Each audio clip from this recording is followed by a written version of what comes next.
What's up, guys? Prince Sports. Good morning. And for some of you overseas, you're probably, about to go to bed because it's nighttime. Shout out to everybody in London or Philippines, all over the world. But I want to get on the Rajon Rondo giving Kawhi Leonard the death stare last night after Kawhi Leonard shot that air ball. Okay, now check this out. The unsung hero, I believe, for Dallas, Finney Smith. I mean, contested, got in Kawhi Leonard's space, didn't go for the ball fake, forced him into a tough, off-balance three-point shot. And, of course, Dallas getting the rebound right there. And so as you see now, that death stare Kawhi Leonard got from Rajon Rondo was crazy, right? This is coming from a guy that scored 1 point in the fourth quarter, right?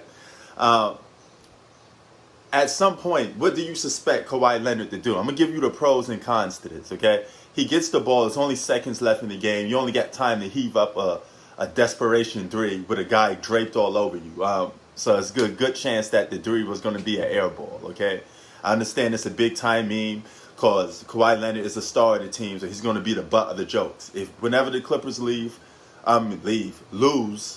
Kawhi Leonard is going to be the butt of the jokes because he's a superstar, okay? I keep telling people, basketball is a team sport and an individual-driven sport. It's both. Some of you guys don't have the brain to comprehend that basketball is a star-driven sport. When you lose, your best player get thrown under the bus. It's as simple as that, okay? That's how it works. It's not a narrative. It's not a ploy to bring down the player. It's just how the goddamn sport works, okay? Simple as that. It's not football where, we all lose together. We all get called out as a team. No, it don't work like that. Basketball is both team sport and individual sport. And both people have to show up. Now, but one thing that has to show up is a superstar. Look at Dame Dollar. Dropped 55 points in a historic game. Okay, a classic game. All right, and people are going to remember that. People are saying that's one of the greatest playoff performances of all time, even though it ended in loss. Okay, it's not about how you lose. It's not about losing sometimes. It's how you lose. It's not about winning sometimes. It's how you win. This is how people give you credit and define what is a classic or not. And he went out like a true warrior, man. The dude is clutch, So shout out to Dame Dollar, man. He proved a lot of people wrong, as a superstar with that 55-point game. And the NBA was stupid for letting that game come on the same time with another game. Now, a lot of people missed out on that classic performance. That's another thing you missed out on, NBA. But here's the thing. Kawhi Leonard takes that shot, has no choice, like I was saying. Anybody, if you held on to the ball, we'd be like, shoot the ball. I mean, just take the risk at that point.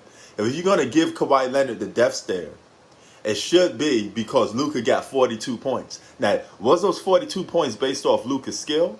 Or was those 42 points based off that both of those star players didn't really guard Luka in that game? Bad coaching from the Clippers, once again. If you're Kawhi Leonard, if you have the power, you could go to the coach and tell him, hey, let me guard Luka, man. He can't go off for 42 on us because we're going to lose. This is a star-driven game. Playoffs is about your star players showing up a lot. Because if he shows up and he drops buckets, it opens the game up for everybody else. Okay? It's the same situation for LeBron. If LeBron opened up the game and played like a true alpha, those rest of those guys would have followed him. There would have been so much of a threat. Rather they hit or miss a couple threes or not, it would have been more than enough because LeBron had so much pressure on that team. Those guys would have been wide open. They could have cut to the basket after LeBron was triple teamed and got wide open layups. And I don't think they're going to miss wide open layups. If you miss wide open layups after cutting to the basket, you need to be fired from the NBA. It's just that simple. But yeah, man. Some people are saying, Rajon Rondo, he calling out Kawhi Leonard and all of this other stuff. I'm like, he calling out Kawhi Leonard, but they should be in this situation in the first place, man. This was a very important game on your home court. You shouldn't have been going out like that. You should have had a better game plan that you did for the last 2 games. But it's not over yet for the Clippers. They still got one more game to go. But rightfully so, Kawhi Leonard, he getting the blunt of this blame. He's being the laughing stock of the NBA right now on social media. Prince Sports out. Peace.